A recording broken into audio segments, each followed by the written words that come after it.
નમસ્કાર, જય શ્રી કૃષ્ણ મિત્રો. ફરીથી સ્વાગત છે તમારું આપણી યુટ્યુબ ચેનલમાં. મિત્રો, આજની કહાની દરેક વ્યક્તિએ ખૂબ જ સમજવા લાયક છે અને ખૂબ જ જ્ઞાનવર્ધક છે.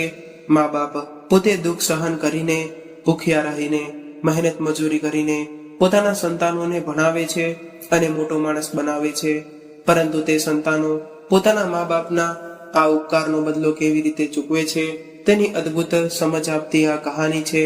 તે માટે દરેક વ્યક્તિ આ કહાનીને જરૂર સાંભળે. તો મિત્રો, તમને વિનંતી છે કે આ વિડીયોના અંત સુધી જોડાયેલા રહેજો અને વિડીયો પસંદ આવે તો લાઈક શેર કરજો.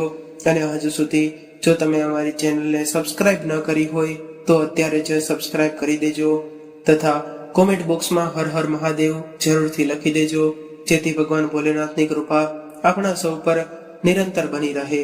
તો ચાલો કહાની શરૂ કરીએ. હોસ્પિટલની પથારી પર સૂઈ રહેલા ગોમતીબા ડાબી અને જમણી બાજુ પડખા ફરી રહ્યા હતા. આજે દિવસ ઘણા બધા લોકોની વચ્ચે રહેવા છતાં પણ તેઓ એકલાપણું મહેસૂસ કરી રહ્યા હતા. તેમની સાથે વાત કરવા વાળું પણ કોઈ ન હતું. આ રીતે સમય પસાર કરવો તેમના માટે ખૂબ જ મુશ્કેલ હતો. ઘણીવાર તેઓ કંટાળી જતા ત્યારે તેમની બાજુમાં રાખેલું રામાયણ તેઓ વાંચવા લાગતા અને અડધો કલાક રામાયણ વાંચીને તેમણે પાછું મૂકી દીધું અને પછી પાછા બેડ ઉપર સૂઈ ગયા. સૂતા સૂતા તેમની એવી જ વિચારો પરેશાન કરી રહ્યા હતા કે બીમાર વ્યક્તિ તો હોસ્પિટલમાં જાય છે અને આવા માહોલમાં રહેવું એ એની મજબૂરી હોય છે, પરંતુ ભગવાનની કૃપાથી મને તો કોઈ બીમારી નથી. તે છતાં પણ મારી ફૂટેલી કિસ્મત તો જુઓ કે હું હોસ્પિટલમાં રહેવા માટે મજબૂર છું. ચાલો હવે આજે તમને જણાવીએ કે આખરે સ્વસ્થ હોવા છતાં પણ ગોમતીબા હોસ્પિટલમાં રહેવા માટે કેમ મજબૂર હતા.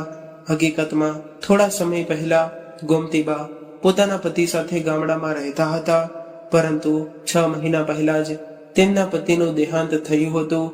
પતિના દેહાંત બાદ તેઓ એકલા પડી ગયા હતા, જેના લીધે તેમનો દીકરો ગોમતીબાને પોતાના ઘરે લઈ આવ્યો.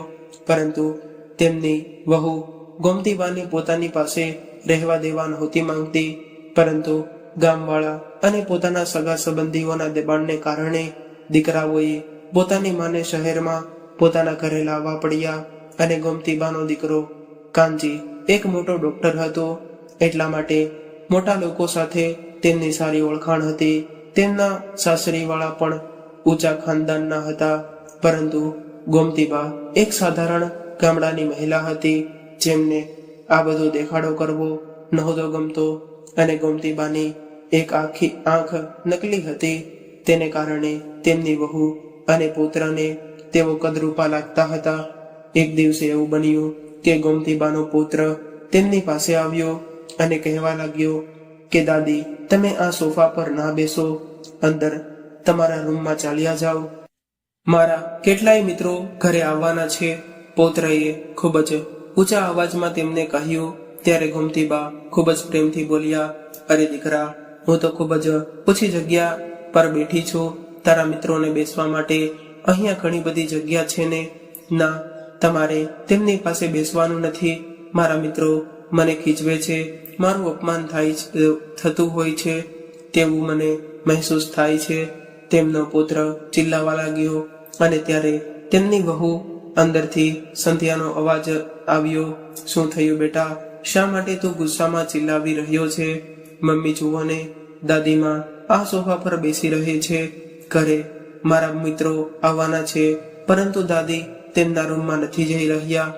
તે જ સમયે ગુસ્સામાં લાલચોળ થયેલી તેમની વહુ સંધ્યા બહાર આવી અને બોલી, માજી, તમે તમારા રૂમમાં કેમ નથી જતા? વગર કારણે અમારું અપમાન કરવા માંગો છો? થોડું અમારા સ્ટેટસનું પણ ધ્યાન રાખો. બિચારા ગોમતીબા ચૂપ થઈને પોતાના રૂમમાં જઈને ખૂણામાં બેસી ગયા. ગોમતીબાને પોતાના રૂમમાં એકલાપણું મહેસૂસ થતું હતું. દિવાલોને જોઈને ત્યાં સુધી પોતાનો સમય પસાર થાય એટલા માટે તેઓ બહાર સોફામાં આવીને બેસી જતા હતા. તેઓ એવું વિચારીને સોફા પર બેસતા હતા કે વધારે તો નહીં, પરંતુ આ નાના બાળકોનો ચહેરો જોઈને તો મારો સમય પસાર થશે ને. પરંતુ તેમની વહુ અને પુત્રને એ નકલી આંખવાળા ગોમતીબા પસંદ ન હતા. બીજી બાજુ ગોમતીબાના દીકરા કાંજીને પણ પોતાની પત્ની અને પુત્રનું આ વર્તન ગમતું ન હતું. પોતાની માને અપમાનિત થતા જોઈને તે ચૂપ રહેતો હતો, કેમ કે જો તે કંઈક કહેતો તો તેની પત્ની અને દીકરો બંને વિરોધ કરતા હતા. અને થોડા દિવસ પસાર થયા ત્યારબાદ સંધ્યાએ પોતાના પતિ કાંજીને કહ્યું કે સાંભળો, પરમ દિવસે પાર્ટી કરવા માટે મારી બહેનપણીઓ ઘરે આવી રહી છે. તમે તો જાણો જ છો કે મારી બધી બહેનપણીઓનું સ્ટેટસ કેટલું ઊંચું છે, પરંતુ તમારી માનો આ હંમેશા અહીં આજે સામે આવીને બેસી રહે છે. જ્યારે કોઈ પણ મહેમાન આપણા ઘરે આવે છે ત્યારે તમારી માં ગામડાની ભાષામાં તેમની સાથે વાતો કરવા લાગી જાય છે, અને તો મને તો ખૂબ જ શરમ આવે છે. હવે આ બધું મારાથી વધારે સહન નથી થઈ રહ્યું. તમારી માને જ્યાંથી લાવ્યા છો ત્યાં પાછા મૂકી આવો. પોતાની પત્નીની વાત સાંભળીને કાંજી બોલ્યો, સંધ્યા, તું પાગલ થઈ ગઈ નથી ને? આ ઉંમરમાં હું માને પાછી મૂકીને આવીશ તો બધા સગા સંબંધીઓ મને ગામ વાળાની વચ્ચે મારી કેટલી બધી ઇજ્જત જશે, અને એવો વિચાર છે કે આટલો મોટો ડોક્ટર થઈને તે પોતાની માની સંભાળ પણ નથી રાખી શકતો. પરંતુ સંધ્યા તો જીદ લઈને બેસી ગઈ અને પોતાના પતિને સ્પષ્ટ શબ્દોમાં કહી દીધું કે તમે તમારી માને ગામડે મૂકી આવો, નહીં તો વૃદ્ધાશ્રમમાં છોડી આવો, કેમ કે તે હવે તેમની પોતાના ઘરમાં એક દિવસ પણ રહેવા દેવા નહોતી માંગતી. આ સમસ્યાનો ડોક્ટર દીકરાએ ખૂબ જ સરસ ઉપાય શોધી લીધો, જેનાથી સાપ પણ મરી જાય અને લાકડી પણ ન તૂટે. બીજા દિવસે જ તેણે પોતાની માને પોતાના સામાન સાથે પોતાની હોસ્પિટલમાં શિફ્ટ કરાવી લીધા અને ગોમતીબા પોતાના દીકરાની હોસ્પિટલમાં એક પ્રાઇવેટ વોર્ડમાં પહોંચી ગયા. એવું માની લો કે તેમને પહોંચાડી દેવામાં આવ્યા, કેમ કે ગોમતીબા તેમના દીકરા અને વહુ માટે ભંગાર બની ગયા હતા. સામાનની જેમ જ તે હતા, જેમના સુખ દુઃખ અને તેમની ઈચ્છાઓ કોઈના પર મહત્વ ન હતા. સમયસર વોર્ડ બોય આવીને તેમને ભોજન આપી જતો હતો. ત્યારે તેની સાથે ગોમતીબા થોડી વાર માટે પોતાના હાલચાલની વાતો કરી લેતા. દીકરા માટે બનાવેલું ભોજન તેમને તો પસંદ નહોતું આવતું, પરંતુ મન મારીને પણ તે ચૂપચાપ ખાઈ લેતા હતા. અને થોડા દિવસ પસાર થઈ ગયા બાદ ડેન્ગ્યુની બીમારીના કારણે હોસ્પિટલના બધા જ પ્રાઇવેટ વોર્ડ પણ દર્દીઓથી ભરાવા લાગ્યા અને વધુને વધુ દર્દીઓ આવી રહ્યા હતા. તેની કિંમત પણ ગોમતીબાએ જ તે ચૂકવવી પડી, કેમ કે પ્રાઇવેટ વોર્ડમાં એક દર્દીનો ચાર્જ 5,000 રૂપિયા હતો અને તેને કારણે માની મમતાની આગળ તે કિંમત ભારે પડી ગઈ હતી. એટલા માટે તેમના ડોક્ટર દીકરાએ ગોમતીબાને જનરલ વોર્ડમાં શિફ્ટ કરાવી દીધા. ગોમતીબા ચારે બાજુ નજર કરતા ત્યાં તેમને ફક્ત દર્દીઓ જ દેખાઈ રહ્યા હતા. દર્દીઓની વચ્ચે રહીને હવે તેઓ પણ પોતે બીમાર હોય તેવું મહેસૂસ કરી રહ્યા હતા, પરંતુ આટલું ઓછું ન હતું. જ્યારે જનરલ વોર્ડ પણ દર્દીઓથી ભરાઈ ગયો ત્યારે ગોમતીબાએ હોસ્પિટલના હોલમાં બેસાડી દેવામાં આવ્યા. હોલમાં બેઠા બેઠા વિચારવા લાગ્યા કે વૃદ્ધ ગોમતીબા મનમાં ને મનમાં એ દિવસને યાદ કરી રહ્યા હતા કે જે દિવસે તેઓ પોતાનું ઘર છોડીને તેમના દીકરા સાથે શહેરમાં રહેવા માટે આવ્યા હતા. બેઠા બેઠા તેઓ ભૂતકાળના દિવસોને યાદ કરવા લાગ્યા. જ્યારથી ગોમતીબા પોતાના સાસરીમાં આવ્યા હતા ત્યારથી જ તેમના ભાગ્યમાં ફક્ત ગરીબી જ લખી હતી.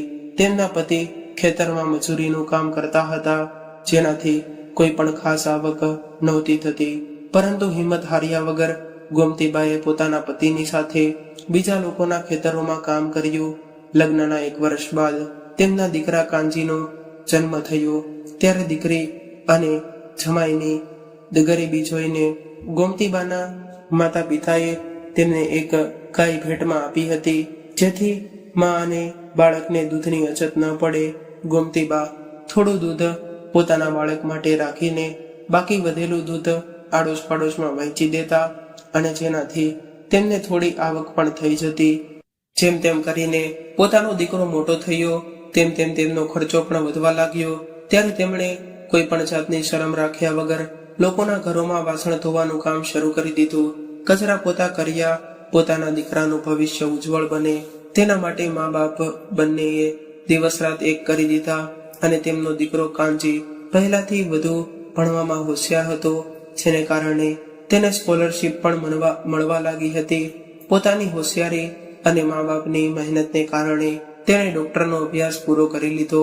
ભૂતકાળની યાદોમાં ખોવાયેલા ગોમતીબા વિચારવા લાગ્યા કે આજ દીકરા માટે મેં જીવનભર મહેનત અને મજૂરી કરી, અને જ્યારે મારો દીકરો ફક્ત એક જ વાર પ્રેમથી મને માં કહીને બોલાવતો ત્યારે મારા હૃદયમાં મમતા અને વાત્સલ્યનું પૂર ઉમટી આવતું હતું. સંસારના બધા જ સુખો તેની જોડીમાં હું ભરી દેવા માંગતી હતી, અને આજે જ્યારે તે જ દીકરો ડોક્ટર બની ગયો ત્યારે તેને પોતાની ઘરડીમાં પણ બોજ લાગવા લાગી છે. ધિક્કાર છે આવા દીકરા પર. ગોમતીબા દુઃખી હૃદયે આ વિચાર કરી રહ્યા હતા, અને તેની સહન શક્તિ હવે ખૂટી રહી હતી. તેઓ ત્યાંથી તરત જ ઊભા થઈ ગયા અને પોતાના દીકરા પાસે જઈને સ્પષ્ટ શબ્દોમાં કહી દીધું કે હવે અહીં નહીં રહી શકે. તું મને મારા ગામડે છોડી આવ. અહીં તો હું પોતાની જાતે જ ગામડે જવા નીકળી જઈશ. પોતાની માં હોસ્પિટલમાં રહેતી હતી તે વાતને લઈને કાનજી પણ હેરાન થઈ ગયો કે હોસ્પિટલનો સ્ટાફ પણ આ બાબતમાં ચોરી છુપે અલગ અલગ પ્રકારની વાતો કરી રહ્યો હતો. આજે માએ પોતે જ તે આ વાત કહી દીધી ત્યારે કાનજી તેની માને ગામડે મૂકી આવવા માટે રાજી થઈ ગયો. બીજો દિવસ રવિવારનો હતો. કાનજી પોતાની માને ગામડે મૂકી આવવાની બધી તૈયારીઓ કરીને તેમને ગાડીમાં બેસાડીને નીકળી ગયો, અને ગામમાં ગોમતીબા અને તેમના ડોક્ટર દીકરાનું સ્વાગત થયું. 6 મહિનાથી બંધ પડેલા જૂના મકાનની સાફ સફાઈ તેમના ઓરસ પાડોશના રહેતા લોકોએ કરી દીધી, અને સામેના ઘરમાં રહેતા સવિતા કાકીએ જ્યારે તેમના આવવાના સમાચાર સાંભળ્યા ત્યારે તરત જ તે 2 ગ્લાસ ચા બનાવીને લઈ આવ્યા. બધા લોકોએ ગોમતીબાનું અચાનક પાછા આવવાનું કારણ જાણવા પ્રયત્ન કર્યો ત્યારે કાનજીએ આત્મીયતા દર્શાવીને કહ્યું કે એવું છે કે માને ગામના બધા લોકોની ખૂબ જ યાદ આવી રહી હતી, એટલા માટે તે ઉદાસ રહેતી હતી. 2-4 મહિના તે ગામમાં રહેશે તો તેવામાં હવા પાણી બદલાઈ જશે એ વિચારીને હું તેમને અહીં લાવ્યો. આવું કહીને કાનજીએ સાચી વાત છુપાવવાનો પ્રયત્ન કર્યો, પરંતુ સવિતા કાકીએ તે સમયે બધી જ વાત સમજી ગયા હતા અને બોલ્યા કે દીકરા, બિચારી તારી માં આખી જિંદગી ખૂબ જ દુઃખી અને તકલીફમાં પસાર કરી છે, એટલા માટે પોતાની માને ભૂલી ન જતો, ક્યારે તેમને દુઃખી ન કરતો. કેવી વાત કરો છો કાકી, માને હું કેવી રીતે ભૂલી જઈશ? આખરે આ દુનિયામાં તેમના સિવાય મારું કોણ છે? પણ મારી માની સેવામાં હું કોઈ પણ કસર નહીં રાખું. તેમને થોડા સમયે મળવા આવવાનું આશ્વાસન આપીને તેણે પોતાની માના હાથમાં 10,000 રૂપિયા આપી દીધા અને કહ્યું, માં, મને લાગે છે કે આટલા પૈસા તમારા ખર્ચ માટે પૂરતા હશે. દર મહિને જ્યારે હું મળવા આવીશ ત્યારે તમારા ખર્ચ માટે પૈસા આપતો જઈશ. આવું કહીને ડોક્ટર દીકરો શહેર પાછો જતો રહ્યો, અને ગામડે વૃદ્ધ ગોમતીબા એકલા પડી ગયા. પાડોશીઓ પાસે ઘરમાં જરૂરી સામાન મંગાવી લીધો, પરંતુ મોંઘવારી એટલી બધી હતી કે ખેંચતાણ કરીને પણ શાકભાજી અને દૂધ માટે ફક્ત 2,000 રૂપિયા જ બચ્યા હતા. અને પછી તે વિચારવા લાગ્યા કે એ જરૂરી પણ નથી કે દરરોજ દાળ અને શાકભાજી જ તે બનાવવું પડે. મીઠા મરચાવાળી રોટલી બનાવીને તેને ચા સાથે પણ આરામથી ખાઈ શકાય. કમસે કમ અહીં રહીને હું ઇજ્જતથી સાથે જિંદગી તો જીવી શકીશ, અને એમ પણ પછીના મહિને મારો દીકરો મને મળવા આવવાનો જ છે ને, અને ખર્ચ માટે પૈસા પણ આપી જશે. બીજા દિવસે મહિને 1 તારીખ આવી ત્યારે તેમના ડોક્ટર દીકરાએ 5,000 રૂપિયાનો મની ઓર્ડર મોકલી દીધો, અને ગોમતીબા જે તેમના દીકરાની આવવાની રાહ જોઈ રહ્યા હતા તેઓ પોતાના દીકરા દ્વારા મોકલવામાં આવેલ મની ઓર્ડરને જોઈને સમજી ગયા કે હવે તેમનો દીકરો તેમને મળવા આવી નહીં આવે, અને કદાચ તે પોતાના કામમાં વ્યસ્ત હશે. એવું વિચારીને તેમણે પોતાના મનને સમજાવી લીધું. 3 મહિના સુધી તેમના દીકરાએ મની ઓર્ડરથી પૈસા મોકલાવ્યા અને ગોમતીબાને પણ કોઈ તકલીફ ન હતી પડી રહી અને ગોમતીબા પોતાના ઘરનો ખર્ચો ખૂબ જ કસર કરીને ચલાવતા હતા. પરંતુ ચોથા મહિને પોતાના દીકરાએ મની ઓર્ડર પણ મોકલાવ્યો નહીં. બિચારા ગોમતીબા ખૂબ જ મુશ્કેલીથી પોતાના ભોજનનો ખર્ચો કાઢી રહ્યા હતા અને મહિનાના અંતમાં તો એવી હાલત થઈ ગઈ હતી કે તેમના હાથમાં હવે 1 ફૂટી કોળી પણ નહોતી રહી. જેમ તેમ કરીને દુકાનદાર પાસેથી ઉધાર માંગીને તે પોતાનું ગુજરાન ચલાવી રહ્યા હતા અને દૂધવાળાનું પણ ઉધાર ચૂકવવાનું બાકી હતું. પાડોશમાં રહેલી મહિલાઓ અને ગોમતીબાની કેટલી વૃદ્ધ બહેનપણીઓ કોઈક વાર તેમની પાસે આવીને બેસી હતી. બધા તેમના આ દુઃખ દર્દથી અજાણ ન હતા, પરંતુ ગોમતીબા ક્યારેક પણ પોતાના ચહેરા પણ એવો ભાવ નહોતા આવવા દેતા કે તેઓ દુઃખી છે. આવતા જતા દૂધવાળો પણ તેમને પૂછતો કે માજી, તમે મારા પૈસા ક્યારે ચૂકવશો? અને ગોમતીબા પોતાના મુખ પર ખોટું હાસ્ય લાવીને તેને કહેતા કે જલ્દી જ મારા પૈસા આવી જશે અને તું પણ ક્યાં ભાગી જવાનો છે. અને એવું સમજી લે કે તે પોતાના દાદીને દૂધ પીવા માટે આપ્યું હતું, પરંતુ આવી વાતો કરીને પણ ક્યાં સુધી પોતાના ગુજરાન ચાલવાનું છે. અને છેવટે તેમણે દૂધ લેવાનું બંધ કરી દીધું અને હવે તો કરિયાણાનું લેવા માટે પણ દુકાનદાર પાસે નહોતા જતા. ઘરમાં અનાજના બધા જ ડબ્બા ખાલી થઈ ગયા હતા અને ખાવા માટે કંઈ પણ નહોતું બચ્યું.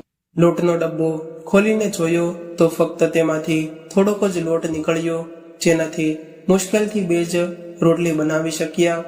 અને જ્યારે તેઓ 2 રોટલી સાથે પાણી લઈને જમવા માટે બેઠા તે જ સમયે દરવાજામાંથી અવાજ આવ્યો. એક ભૂખથી બેહાન થયેલો ભિખારી દુઃખી અવાજમાં ભીખ માંગતા કહી રહ્યો હતો કે માજી, ભૂખ્યો છું, મને 1 રોટલી આપી દો. ભગવાન તમારા દીકરાનું આયુષ્ય લાંબુ કરશે અને તેની પ્રગતિ પણ ખૂબ જ થશે. ગોમતીબા રોટલીનો ટુકડો તોડીને જમવાની તૈયારી કરી જ રહ્યા હતા. ત્યારે તે ભિખારીની વાત સાંભળીને તેઓ થોભી ગયા અને વિચારવા લાગ્યા કે 1 રોટલીના બદલામાં તેમના દીકરાનું લાંબુ આયુષ્ય ખૂબ જ સસ્તું કહેવાય. તેમને તરત જ પોતાની થાળીમાં રાખેલી 2 રોટલીમાંથી 1 રોટલી લઈને તે ભિખારીને આપી દીધી અને વધેલી રોટલી બીજી રોટલી જ્યારે તેઓ ખાવા જઈ રહ્યા હતા ત્યાં જ એક કૂતરું તેમની પાસે સામે આવીને બેસી ગયું અને ખૂબ જ આશા ભરેલી નજરથી તેમની સામે જોવા લાગ્યું. ત્યારે ગોમતીબાએ વધેલી 1 રોટલીમાંથી અડધી રોટલી તે કૂતરાને આપી દીધી અને વધેલી બીજી અડધી રોટલી પાણી સાથે ખાઈને તેઓ સંતોષ માનીને બેસી ગયા. હવે ઘરમાં ખાવા માટે કંઈ પણ ન હતું. એકવાર તેમણે વિચાર્યું કે બાજુના દુકાનદારો પાસેથી ઉધાર લઈને પણ ચલાવી લઉં, પરંતુ બીજા ક્ષણે તેમને વિચાર આવ્યો કે દુકાનદાર મને 1 કે 2 દિવસ માટે સામાન ઉધાર આપશે અને પછી તે પણ પૈસા માંગશે અને વળી આગળનું ઉધાર ચૂકવવાનું બાકી છે. બિચારા ગોમતીબા ભૂખથી તડપતા પોતાના ખાટલા ઉપર સૂઈ ગયા અને તે કેટલી વાર સુધી વિચારતા રહ્યા કે બીજાના ઘરે જઈને વાસણ ઘસવાનું કામ શરૂ કરી દઉં કે પછી લોકોના ઘરે જઈને કચરા પોતા કરવાનું શરૂ કરી દઉં, જેથી થોડા પૈસા તો મળી જશે. પરંતુ પાછું મોટા ડોક્ટર દીકરાની માં હોવાની મર્યાદા એને આડે આવી જતી હતી. આવું વિચારીને પાણી પીને પોતાની ભૂખ સંતોષવાની કોશિશ કરવા લાગ્યા અને રાત પડી ગઈ હતી તો ચૂપચાપ ભૂખ્યા પેટે સૂઈ ગયા. પરંતુ તેમને એ આશા હજુ પણ હતી કે તેમનો દીકરો જરૂર પૈસા મોકલાવશે. બીજા દિવસે સવારે ગોમતીબા જલ્દી ઉઠી ગયા. તેમને ખૂબ જ જોરથી ભૂખ લાગી હતી અને તે પણ સહન કરવી અને મુશ્કેલી હતી. ભૂખ્યા પેટે તેઓ વારંવાર પોતાના ઘરની બહાર નીકળીને મની ઓર્ડર આવવાની રાહ જોઈ રહ્યા હતા, પરંતુ આખો રસ્તો સુમસાન જ દેખાઈ રહ્યો હતો. વળી પાછા તે ઘરે આવીને ખાટલા પર સૂઈ ગયા. ત્યારે જ અચાનક બહારથી અવાજ આવ્યો. ગોમતીબા બહાર દોડી ગયા અને તેમણે જોયું તો ગાયો ખાવા માટે ખાવાનું એકઠું કરી રહેલી ગૌશાળાની ગાડી ત્યાં આવી હતી. તેમના ઘરની આસપાસ રહેલી બધી જ મહિલાઓ ઘરમાંથી નીકળીને વધેલી સૂકી રોટલી તે ગાડીમાં નાખી રહી હતી. ગોમતીબા દુખી થઈને ભૂખના માર્યા પોતાના દરવાજા બહાર બેસી ગયા. તેઓ એક બાજુ ગાડીમાં નાખવામાં આવતી તે સૂકી રોટલીઓને જોતા તો બીજી બાજુ મની ઓર્ડરનો વિચાર કરીને ટપાલની રાહ જોતા અને એક બાજુ તેમની આંખોમાંથી નિરંતર આંસુ વહી રહ્યા હતા તો બીજી બાજુ ગૌશાળામાં નાખવામાં આવેલી સૂકી રોટલી ઉપર તેમની નજર વારંવાર જઈ રહી હતી. તેમના ફળિયામાં રહેલી બધી જ સ્ત્રીઓ જ્યારે ગાડીમાં રોટલીઓ નાખીને ઘરની બહાર ચાલી ગઈ ત્યારે ભૂખથી તડપતા ગોમતીબાએ તે ગાડી તરફ ચાલવા લાગ્યા અને આસપાસ જોયું તો કોઈ ત્યાં ન હતું. તેમણે ફટાક દઈને ગાડીમાંથી હાથ નાખ્યો અને જેટલી પણ રોટલીઓ હાથમાં આવી તેટલી લઈને પોતાની સાડીના પાલોમાં સંતાડી દીધી અને તરત જ પોતાના ઘરે ચાલ્યા ગયા. એક ઊંડો શ્વાસ લઈને તેઓ ખાટલામાં બેસી ગયા અને પોતાના ભાગ્યનો વિચાર કરીને જોર જોરથી રડવા લાગ્યા. પછી સાડીના પાલોમાં રાખેલી સૂકી રોટલીઓ જેવી જ તેમણે બહાર કાઢી ત્યારે ગોમતીબાઈએ તેમના પોતાના ડોક્ટર દીકરાની પ્રગતિ નજર આવી રહી હતી અને પછી તેઓ વિચારવા લાગ્યા કે મેં જે આજ સુધી ક્યારેય કોઈની સાથે ખરાબ વર્તન નથી કર્યું કે કોઈનું ખરાબ વિચાર્યું પણ નથી, તો પછી ભગવાન મને આવી સજા કેવી રીતે આપી રહ્યા છે કે આજે હું ગાયોના ભાગની રોટલીઓ ચોરી ખાવા માટે મજબૂર થઈ ગઈ છું.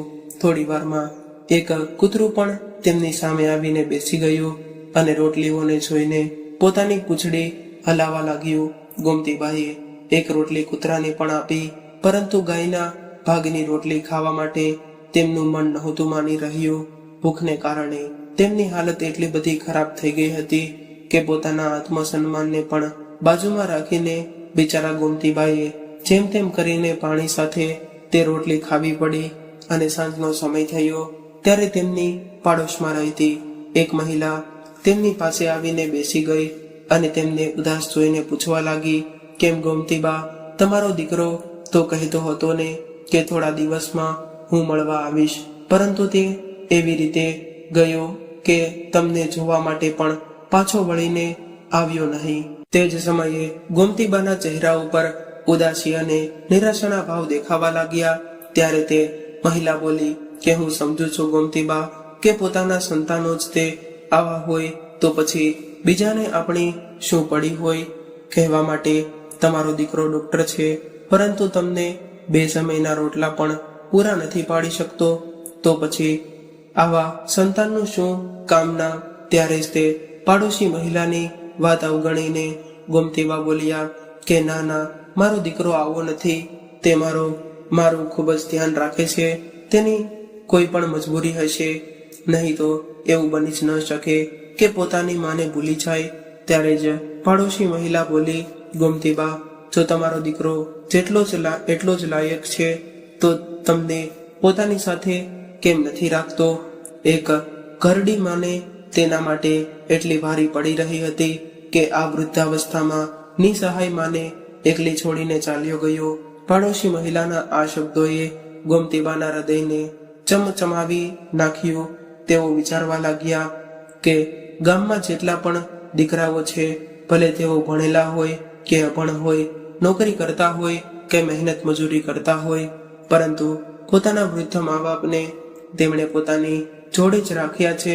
મારા ડોક્ટર દીકરા કરતા તો આ અભણ દીકરાઓ પણ સારા છે. સુખ દુઃખમાં આખું પરિવાર એક સાથે તો છે ને. કદાચ મારી જ તે કિસ્મત ફૂટેલી હશે. અને પછી બેઠા બેઠા તેમના મનમાં વિચાર આવ્યો કે ક્યાં સુધી હું મારા ડોક્ટર દીકરાના નામની જંજીરમાં હું મારા પગમાં પહેરીને બેસી રહીશ. આવી રીતે થોડું કામ ચાલશે. મારું જીવન કોઈના મોકલાવેલા પૈસા ઉપર નિર્મિત નથી. હજુ તો મારા હાથ પગ સાજા છે, તો પછી હું આટલી મજબૂર કેમ થઈ ગઈ છું કે ભૂખના કારણે મરવાની નોબત આવી ગઈ. આવો વિચાર કરીને ગોમતીબા ખૂબ જ આત્મવિશ્વાસ સાથે ઊભા થયા. રૂમમાં જઈને તેમણે પોતાના જૂના સંદૂક તરફ જોયું. સંદૂક પર માટી અને ધૂળ ચડી ગઈ હતી. સાવરણીથી તેણે સાફ કરીને તેમણે સંદૂકનું તાળું ખોલ્યું. ત્યારે સંદૂકમાં સૌથી ઉપર તેમણે સોનેરી કલરમાં ચમકતી એક ખૂબસૂરત લાલ સાડી નજર આવી, જેને પહેરીને એક દિવસ તેમણે આ ઘરમાં ગૃહ પ્રવેશ કર્યો હતો. તે સાડીને જોઈને તેમની આંખોમાંથી આંસુ નીકળવા લાગ્યા અને પછી થોડો વિચાર કરીને તે સંદૂકમાંથી તેમણે એક એક કરીને બધો સામાન બહાર કાઢ્યો. ત્યારે જ તે સંદૂકની અંદર એક ખૂણામાં રાખેલી લાલ રંગની એક નાની પોટલી તેમના હાથમાં આવી. તેને જોઈને તેમની આંખોમાં ચમક આવી ગઈ. પોટલી ખોલીને જોયું તો તેમાં ગોમતીબાનું મંગળસૂત્ર પડ્યું હતું, જે લગ્ન સમયે તેમના પતિએ તેમને પહેરાવ્યું હતું. તે મંગળસૂત્ર જોઈને તેઓ ખુશ થયા. થોડા ઘરેણાં હતા જે તેમના પિયર અને સાસરીવાળાએ તેમને આપ્યા હતા. તે ઘરેણાં તેમણે પોતાના દીકરાના અભ્યાસ માટે પહેલા જ વેચી દીધા હતા, પરંતુ પોતાના પતિની આ નિરાશાથી તેઓ સહેજ પણ વેચવા નહોતા માંગતા. પોતાની આંખોમાં આંસુ સાથે ગોમતીબા તેમના પતિની તસવીરની સામે જોઈને બોલ્યા કે જીવનમાં લાખ ઉતાર ચડાવ જોવા છતાં પણ આ મંગળસૂત્રને મેં ક્યારેય પણ વેચ્યું નથી, પરંતુ આજે એવી હાલત થઈ ગઈ છે કે મારી પાસે હવે બીજો કોઈ રસ્તો નથી. પરંતુ હું જાણું છું કે તમારો પ્રેમ અને આશીર્વાદ હંમેશા મારા સાથે જ રહે છે. આવું કહેતા તેમણે પોતાની આંખોના આંસુ લૂછ્યા અને સંદૂકમાં પડેલી એક બીજી પોટલીમાં રાખેલા ચાંદીના કેટલાય ઘરેણાં બહાર કાઢ્યા. ચાંદીના ઘરેણાં અને તેમનું મંગળસૂત્ર તેમણે પોતાની સાડીના પાલવમાં બાંધી લીધું અને તરત જ ઘરને તાળું મારીને ગોમતીબા સોનીની દુકાને પહોંચી ગયા અને ત્યાં જઈને સોનીને તેમના ઘરેણાં દેખાડ્યા અને ખૂબ જ આશા સાથે તેઓ સોનીને પૂછવા લાગ્યા કે ભાઈ, આ ઘરેણાની શું કિંમત આવશે? મંગળસૂત્રને ખૂબ જ ઝીણવટથી જોઈને સોની બોલ્યો કે મંગળસૂત્રનું વજન તો ઘણું સારું છે, પરંતુ ચાંદીના ઘરેણામાં હું કંઈ પણ ખાસ પૈસા તમને આપી શકું નહીં. ત્યારબાદ બધાનો ભાવતાલ કરીને સોનીએ 50,000 રૂપિયા તેમના હાથમાં આપ્યા. પૈસા હાથમાં લઈને ગોમતીબાના હૃદયમાં એક ઠંડક વળી અને ત્યારબાદ તેઓ પૈસા લઈને પોતાના ઘરે પહોંચી ગયા. થોડો કરિયાણાનો સામાન તેઓ ખરીદીને ઘરે લાવ્યા. આજે ઘણા દિવસો પછી ગોમતીબાઈએ પેટ ભરીને ભોજન કર્યું અને પેટમાં અન્નનો દાણો આવ્યા બાદ તેમની અંદર 2 ગણી ઉર્જા આવી ગઈ અને તેમણે હવે વિચાર્યું કે જો કદાચ તેઓ ગાય ભેંસ ખરીદી લાવે તો તેમનું દૂધ કાઢીને તેઓ વેચીને સારા એવા પૈસા કમાઈ શકે. પશુપાલનનું કામ તો ગોમતીબા પહેલેથી જ કરી ચૂક્યા હતા. ગાયોને ઘાસચારો ખવડાવવાથી લઈને તેમનું દૂધ કાઢવું સુધીનું બધું જ કામ ખૂબ જ સારી રીતે આવડતું હતું. ગોમતીબા સહેજ પણ સમય બગાડ્યા વગર તે ગામના મુખી પાસે પહોંચી ગયા, જે ગાય ભેંસ ખરીદવા અને વેચવાનું કામ કરતા હતા. મુખી પાસેથી તેમણે સારી જાતની એક ગાય ખરીદી લીધી અને ઘરે પહોંચીને તેમણે ગાયને બાંધવા માટે એક જગ્યા તૈયાર કરી લીધી અને થોડી વારમાં જ મુખીઓ એક નોકર લઈને તેમના ઘરે મૂકી ગયો. સાથે થોડો ઘાસચારો પણ ત્યાં મૂકીને ગયો. તે ગાય ખૂબ જ સારું દૂધ આપતી હતી. દરરોજ 15 લીટર દૂધ હવે થઈ ગયું હતું. હવે ગોમતીબા પોતાની જરૂરિયાત પૂરતું દૂધ ઘરે રાખીને વધેલું દૂધ બધું જ ગામની દૂધની ડેરીમાં વહેંચી આવતા અને જેવો ભાવ પણ તેને ખૂબ જ સારો મળતો હતો અને હવે ગોમતીબાને પણ ખૂબ જ સારું પૌષ્ટિક ભોજન મળતું હતું, જેને કારણે તેમના શરીરમાં ઉર્જા અને તાકાત પણ આવી ગઈ હતી. ગોમતીબાને તે ગાયની ખૂબ જ પ્રેમથી સંભાળ રાખવા લાગ્યા હતા. હવે હાથમાં પૈસા આવવા લાગ્યા તો તેમનો આત્મવિશ્વાસ પણ વધવા લાગ્યો. હવે તેમણે એક ભેંસ પણ ખરીદી લીધી અને તે ગાય અને ભેંસની સંભાળ રાખવા માટે તેમણે એક નોકર પણ રાખી લીધો. આખા ગામમાં 65 વર્ષની ઉંમરના ગોમતીબાઈએ એવી હિંમતથી કામ શરૂ કર્યું કે જેને કારણે ગામના બીજા લોકો દાંત તળે આંગળીઓ દબાવવા લાગ્યા અને પોતાના ગામમાં કોઈ ગરીબની દીકરીનું લગ્ન થતું ત્યારે ગોમતીબા સામે જઈને તેમની મદદ કરતા અને તેમને ખૂબ જ આશીર્વાદ આપતા. તથા દૂધ અને દહીંનો બધો જ ખર્ચો ઉઠાવી લેતા. જોતામાં તો ગોમતીબાના વખાણ આખા ગામમાં થવા લાગ્યા હતા અને ગામના બધા જ લોકો હવે તેમને ઇજ્જત કરવા લાગ્યા હતા. બીજી બાજુ શહેરમાં રહેતો તેમનો દીકરો કાનજી જાણે તેની માને ભૂલી જ ગયો હોય તેવી રીતે પોતાના કામમાં અને પરિવાર સાથે વ્યસ્ત થઈ ગયો હતો. એક દિવસે શંકરલાલ, જે કાનજીના કાકા હતા, જે અમેરિકામાં રહેતા હતા, તેઓ ભારત આવ્યા અને સીધા જ કાનજીના ઘરે પહોંચ્યા. કાનજી અને તેની પત્નીએ તેનું ખૂબ જ ભાવથી સ્વાગત કર્યું. બેટા કાનજી, તારી માં ક્યાં? નજર નથી આવી રહી. ક્યાં છે ગોમતીબા? શંકરલાલે પૂછ્યું. ત્યારે સંધ્યા ગભરાતા બોલી કે વાત જાણે કે એવી છે કે એમનું મન નહોતું લાગતું, એટલા માટે તે પોતાના ગામડે ચાલ્યા ગયા. અને શંકરલાલે જોયું કે કાનજી અને તેની પત્ની સંધ્યા બંનેની નજર નીચે ઝૂકેલી હતી. શંકરલાલને અનુભવી આંખોને બધી જ પરિસ્થિતિ સમજતા વાર ન લાગી અને તેઓ બોલ્યા કે ઠીક છે, કાલે આપણે ગોમતીબાને મળવા માટે ગામડે જઈશું. બીજા દિવસે બધા ગામડે જઈ પહોંચ્યા. આવા જ ઘરમાં જઈ રહ્યા હતા ત્યારે જ પાછળથી સવિતા કાકીએ બૂમ પાડીને, કાનજી દીકરા, તું આજે આવ્યો? પોતાની માને ગામડામાં છોડીને જાણે વિદેશ જતો રહ્યો હોય એમ ફરીવાર પાછો વળીને મળવા પણ ન આવ્યો. આ વાત સાંભળીને શંકરલાલે કાનજીની તરફ ત્રાસી નજરોથી જોયું અને ત્યારબાદ બધા ઘરની અંદર ગયા. પરંતુ ઘરમાં જઈને તેઓ જોઈ રહ્યા હતા કે તેમની કલ્પના બહાર હતું. સામે એક ગાય અને ભેંસ બાંધેલી હતી અને એક નોકર ત્યાં ખૂબ જ મહેનતથી ગાય અને ભેંસની સેવા કરી રહ્યો હતો. કાનજી તે નોકરને કંઈ પણ પૂછે તે પહેલા જ ગોમતીબા ગાયનું દૂધ કાઢવા માટે એક બાલટી લઈને બહાર આવ્યા. ત્યારે જ કાનજી પોતાની માના પગમાં પડી ગયો અને જોરથી રડવા લાગ્યો. ત્યારે શંકરલાલ બોલ્યા કે વાહ દીકરા, તે તો પોતાના મા બાપનું નામ રોશન કર્યું. તારા હોવા છતાં પણ તારી માને આવા દિવસો જોવા પડશે એવું મેં ક્યારેય પણ વિચાર્યું ન હતું. ત્યારે ગોમતીબા બોલ્યા, ના ભાઈ, એમાં કાનજીનો કોઈ દોષ નથી. પછી શંકરલાલ બોલ્યા કે હું બધું જ જાણું છું ગોમતીબા. અને ત્યારબાદ તેઓ સંધ્યા તરફ જઈને કહેવા લાગ્યા કે કેમ વહુ, તને પોતાની સાસુ કદરૂપા લાગે છે, જેને કારણે તને બીજાને મળવામાં શરમ આવે છે. શંકરલાલની આ વાત સાંભળીને સંધ્યા સ્તબ્ધ રહી ગઈ અને પછી કાનજીને જોઈને શંકરલાલ બોલ્યા કે આજે હું તમને એક રહસ્યની વાત જણાવું છું. આ સાંભળીને ગોમતીબા તેમને કંઈ પણ ન જણાવવા માટે ઈશારો કરવા લાગ્યા. ત્યારે શંકરલાલ બોલ્યા કે ગોમતીબા, આ વાત જણાવવી ખૂબ જ જરૂરી છે.